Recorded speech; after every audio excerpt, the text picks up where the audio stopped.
এই দেখো, তুমি এখনো রেগে আছো আমার উপর। আমার রাগতে বয়ে গেছে আপনার ওপর। তুমি কিছুতেই বুঝছো না, খরচ বাড়ছে। আয় না বাড়লে চলবে কি করে রাজ্য? বিদেশে আমাকে যেতেই হবে। সব বুঝেছি, সব বুঝেছি। আপনার আমাকে অসহ্য লাগছে, তাই আপনি বিদেশে যাচ্ছেন, তাই তো? তুমি আমায় ভুল বুঝছো। রাজ্য চালাতে অর্থের প্রয়োজন আছে। কেন এতদিন রাজ্য বুঝি চলছিল না? এতদিন যেভাবে চলছিল সেভাবেই চলবে। সময় পাল্টাচ্ছে। এখন শুধু সিংহাসনে বসে থাকলেই চলে না, দেশ বিদেশ ঘুরে দেখতে হবে কিভাবে রাজ্যের উন্নতি হয়, লাভ হয়, সেই নিয়ে নতুন করে ভাবতে হবে। তার মানে আপনি ঠিক করে নিয়েছেন আপনি যাবেন, তাই তো? হ্যাঁ। আর যতদিন আপনি না থাকবেন এখানে কি হবে ভেবে দেখেছেন মহারাজ? কে সামলাবে সব?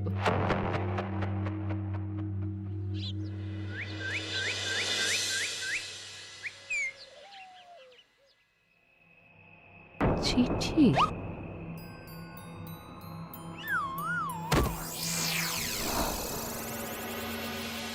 আমি অনেক ভেবে দেখলাম, আসলে এসব সিংহাসন, ক্ষমতা, প্রতিপত্তি অর্জন করা আর রক্ষা করার জটিলতার চেয়ে বাকি জীবনটা শান্তির সাথে বনে কাটিয়ে দেওয়াই ভালো। বলছি সবই তো বুঝলাম, কিন্তু এই শান্তিটা কে? মহারাজ সন্ন্যাসী হয়ে গেলেন আর এসব নিয়েও তুমি ভাড়ামি করছো গোপাল? ও মা গো, এবার কি হবে? চিন্তা করবেন না রানীমা, কৃষ্ণনগরকে আমি আমার বুক দিয়ে আগলে রাখবো। আপনার ছাতির মাপটা ঠিক মতো জানেন তো মন্ত্রী মশাই? মানে ওই গোটা কৃষ্ণনগরকে কি আপনি আপনার বুকের মধ্যে আগলে রাখতে পারবেন? গোপাল! মার্জনা করবেন মন্ত্রী মশাই। আমি বলছিলাম কি, ওইসব আগলে টাগলে রাখার আগে ওই ভালো করে খুঁজে দেখুন সব। মানে কি বলতে চাইছো কি তুমি? মহারাজকে খুঁজে বার করুন মন্ত্রী মশাই, লোক পাঠান। তিনি হয়তো এখনো বেশি দূর যেতে পারেননি। এটা কিন্তু ঠিক বলেছে গোপাল, তাকে একবার যদি খুঁজে পাই আমরা। আপনি চিন্তা করবেন না রানীমা, আমি এক্ষুনি লোক পাঠাচ্ছি। আর গোপাল, রানীমাকে বিশ্রাম নিতে দাও। যাও এখন, যত সব।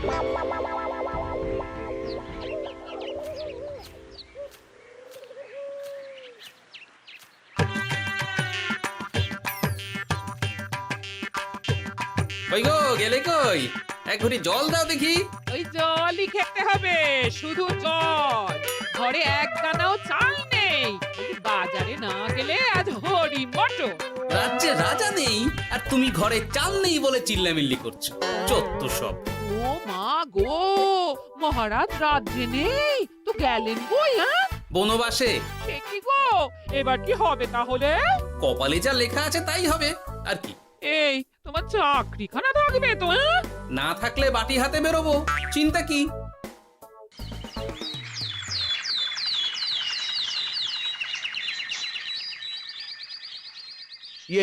মহারাজ যখন নেই তখন আমি যখন এ রাজ্যের মহামন্ত্রী, তখন আমি এত মানে করার কি আছে মন্ত্রী মশাই? মহারাজ নেই তো কি হয়েছে, রানীমা তো আছেন। আমরা তার কথা মতোই চলব। গোপাল একদম উচিত কথা বলেছে। হ্যাঁ হ্যাঁ, আমিও তো তাই বলছিলাম। মহারাজ যখন নেই তখন রানীমার নির্দেশ মতোই তো আমাদের সামলাতে হবে সব। কতদিন আর আগলাবে গোপাল? আজ নয় কাল এই শর্মাকেই বসতে হবে এই সিংহাসনে। যতদিন পারি ততদিন তো চেষ্টা করতেই হবে মন্ত্রী মশাই। আপনি যদি চলেন ডালে ডালে, আমি চলি পাতায় পাতায়। রাজা মশাই আছেন? আমি অনেক দূর থেকে আসছি।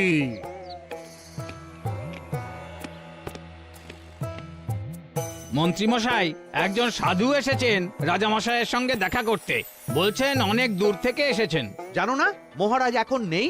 যাও, চলে যেতে বলো ওকে। মহারাজ নিরুদ্দেশ।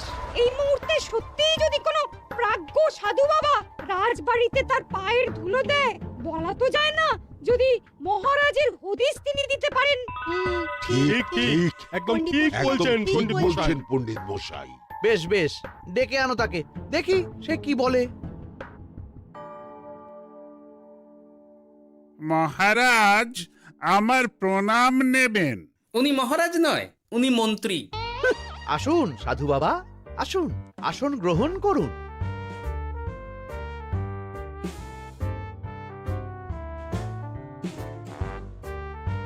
এ কি করলেন সাধু বাবা? এটা তো মহারাজের সিংহাসন। আপনার জন্য আমি অন্য আসনের ব্যবস্থা করে দিচ্ছি, আপনি বরং সেখানে বসুন। ওহ, রাজাই যখন নেই তখন তার সিংহাসনে বসতে ক্ষতি কি? আপনি কি করে জানলেন মহারাজ নেই? বুঝলে না, সাধু বাবা যে অন্তর্যামী গোপাল। এবার কি হবে? উনি যদি বলে দেন মহারাজ কোথায় আছেন, তাহলে তো আমার আর পণ্ডিত মশাই, আগেই ওরকম হামলে পড়বেন না। আচ্ছা, আপনি যদি অন্তর্যামী হন, বলুন তো আমাদের রাজা মশাই কোথায় গেছেন? জবর জটা কালো চুলে মা অতীত বলেন। বুম! মহারাজ বনবাসে গেছেন। এটা যখন বলেছেন সাধু বাবা, তাহলে মহারাজ এখন কোথায় আছেন সেটাও নিশ্চয়ই আপনি বলে দিতে পারবেন। আহ গোপাল, সব বিষয়ে নাক গলিও না তো তুমি। ঠিক ঠিক আছে, রাজা মশাইকে নিয়ে চিন্তা হওয়া তো খুবই স্বাভাবিক, কিন্তু গোপাল, রাজা মশাই বনবাসে গেছেন, তাকে আর সংসার মায়ায় বাঁধা ঠিক কাজ হবে না। এ আপনি কি বলছেন সাধু বাবা? মহারাজ না থাকলে রাজ্য চলবে কেমন করে? নতুন রাজা নির্বাচন করতে হবে।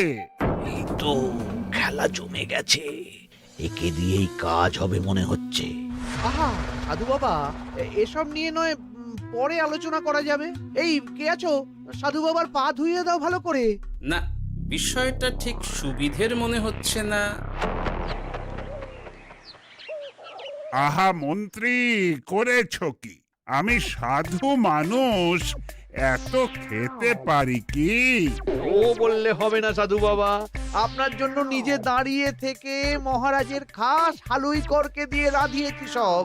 এ দেখুন না একটু, অমৃত অমৃত।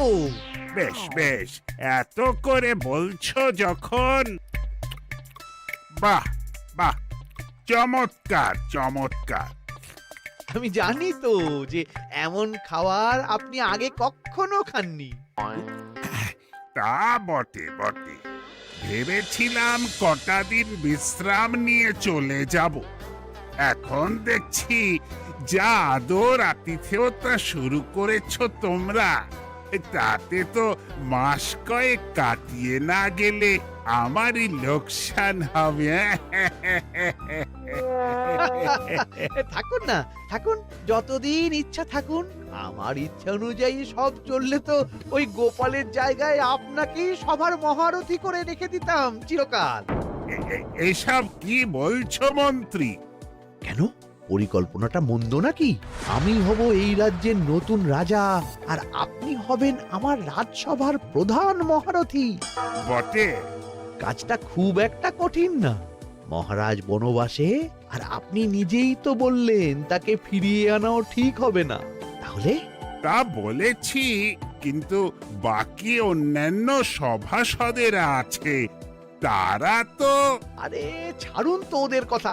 আকাশে হাত ছড়িয়ে আর একবার মন্ত্র পড়ে নেবেন, বলবেন এই রাজ্যের রাজা হওয়ার ক্ষমতা একমাত্র আমার মধ্যেই আছে, ব্যাস। সবাই মানতে বাধ্য। তারপর আমার একটা হিল্লে হয়ে গেলে আপনারটার ব্যবস্থাও আমি করে দেব, বুঝলেন? বুঝলাম, একেবারে জলের মতো পরিষ্কার। ব্যাস, কালই তাহলে কাজ শুরু করে দিন। বেশি দেরি করে তো লাভ নেই।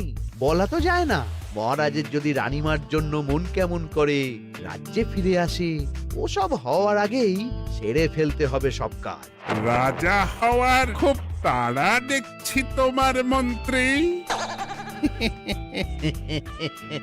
ওপরে ওঠার ইচ্ছা কার না থাকে বলুন তো সাধু বাবা? আর মাত্র কটা দিনের অপেক্ষা, ব্যাস। তারপরেই এই সিংহাসনের মালিক হব আমি, কৃষ্ণনগরের নতুন রাজা হব আমি। সমস্ত ধন দৌলত থাকবে আমার এই হাতের মুঠোয়। কি অত ভাবছেন মন্ত্রী মশাই একা একা? মানে কি ভাবছি তার কৈফিয়ত তো তোমায় দিতে হবে। হ্যাঁ, হেমা, ছি ছি ছি, আপনি কেন কৈফিয়ত দেবেন? আপনার মুখ দেখলেই তো বোঝা যাচ্ছে যে আপনি কি ভাবছেন। তাই বুঝি? তা বলো দেখি কি ভাবছি আমি। আপনি ভাবছেন ওই কৃষ্ণনগরের সিংহাসনের কথা। শুনে ফেললো নাকি সব? আপনি ভাবছেন আমাদের মহারাজের কথা, তাকে কিভাবে ফিরিয়ে আনা যায় সেই কথা, তাই না? মহারাজকে যে আর ফিরিয়ে আনা যাবে না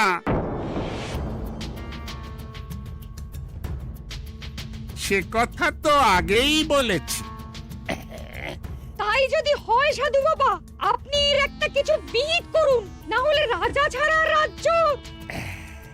ঠিক বলেছ, রাজা রাজ্য, নুন ছাড়া তরকারি, আলো ছাড়া দিন, জল ছাড়া জীবনের মতো। তাই যত দ্রুত সম্ভব নতুন রাজা নিয়োগ করা দরকার। কিন্তু এ বিষয়ে সিদ্ধান্ত নেওয়ার আগে রানীমার সাথে কথা বলা জরুরি। তার চেয়েও জরুরি একটা কাজ আগে করা দরকার। কিসের কথা বলছেন মন্ত্রী মশাই? গোপালের বহিষ্কার। এ আপনি কি বলছেন মন্ত্রী মশাই? একে রাজা মশাই, তার মধ্যে গোপালের মতো বিচক্ষণ মানুষকে রাজসভা থেকে বহিষ্কার করলে তো রাজ্যেরই ক্ষতি। এটাই হচ্ছে সমস্যা। এই কক্ষে যার যেটা কাজ নয় সে সেটা নিয়ে বেশি চিন্তিত। তুমি বিজ্ঞানে মন দাও, রাজকাজ আমার দায়িত্ব। তাহলে এরকম সিদ্ধান্ত নেওয়ার আগে সবার সাথে আলোচনা করা দরকার। কোনো দরকার নেই, আমি যা বলেছি তাই হবে। রাজ্যের ব্যয়ভার বাড়ছে, এই মুহূর্তে কোনো ভাঁড়কে অযথা বেতন দিয়ে পোষার কোনো মানে হয় না। তাই গোপালেরও কাল থেকে রাজসভায় আসার কোনো দরকার নেই। সবই আমি বুঝতে পারছি মন্ত্রী মশাই। বেশ, আপনি যখন বলছেন, এই আমার শেষ দিন রাজসভায়, চলি সবাই, ভালো থাকবেন।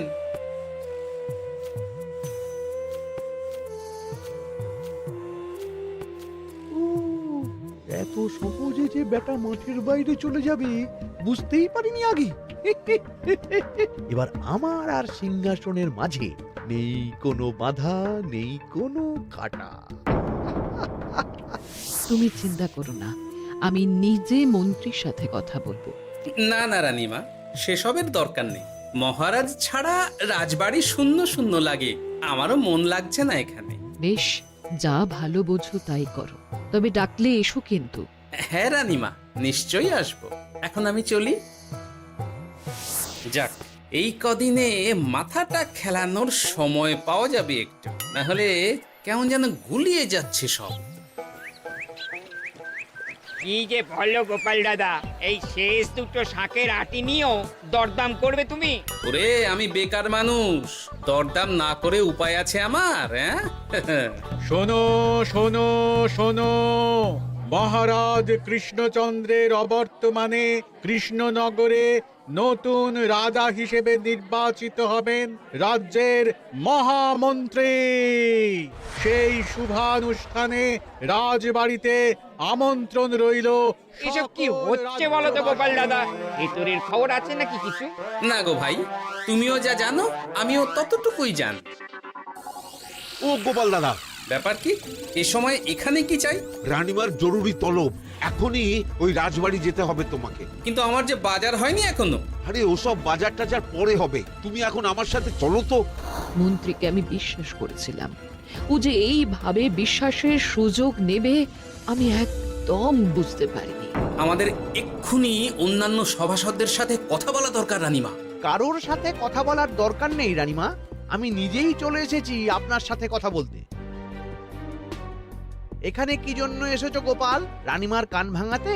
বাহ, আপনি সবার মাথা মুড়িয়ে সিংহাসন কবজা করতে পারেন, আর আমি রানীমাকে সেই সত্যি কথা জানাতে পারি না? হ্যাঁ? চুপ! ভুলে যেও না, আমি কৃষ্ণনগরের হবু রাজা। মুখ সামলে কথা বলবে আমার সাথে। এসব কি হচ্ছে মন্ত্রী মশাই?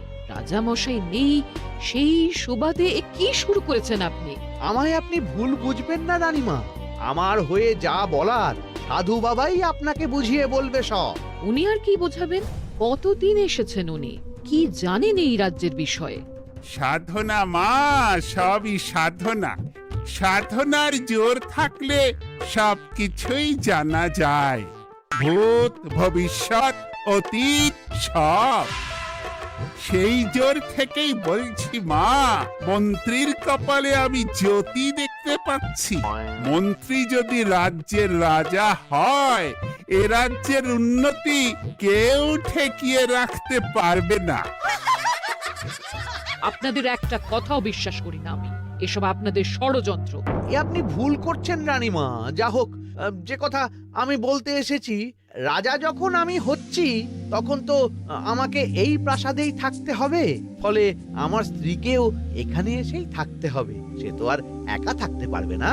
তাই আপনি যদি এই ঘরটা ছেড়ে দিতেন। কিন্তু মন্ত্রীমশাই, তুমি কি বলছো মন্ত্রী? এখানে না থাকলে রানীমা থাকবেন কোথায়? আর আমি তো এমন কোনো বিধান দিইনি যে রানীমাকে অন্যত্র পাঠাতে হবে। সবকিছুর জন্য তো আপনার বিধান দরকার নেই সাধু বাবা। এ আমার নিজের বিধান। আমি রাজা হব, আমার স্ত্রী রানী হবে, তারও তো অধিকার আছে রানীর মতো থাকার, রানীর মহলে থাকার। আপনার ব্যবস্থা আমি অন্যত্র করে দেব রানীমা, আপনি কিচ্ছু ভাববেন না। হাজার হোক আপনি আমাদের প্রাক্তন মহারাজের স্ত্রী বলে কথা। কি বলো গোপাল? আমার মনটা আসলে অনেক অনেক বড়, তোমরা খালি দেখতে পাও না সেটা। কাজটা কি আপনি ঠিক করলেন মন্ত্রীমশাই? শোনো গোপাল, আমাকে ঠিক ভুল বোঝাতে এসো না তুমি, বরং কাল সময় মতো চলে এসো। কৃষ্ণনগরের নতুন রাজার রাজ্যাভিষেকের জন্য মহাভোজের আয়োজন হবে। যতদিন পাচ্ছ খেয়ে নাও পেট ভরে।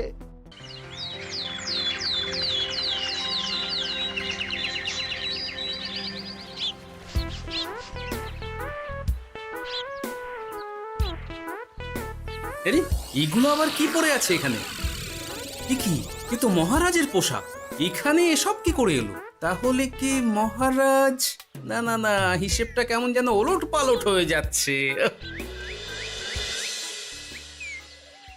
সময় তো হয়ে গেল, নতুন মহারাজকে ডাকুন এবার। এসে গেছি, এসে গেছি।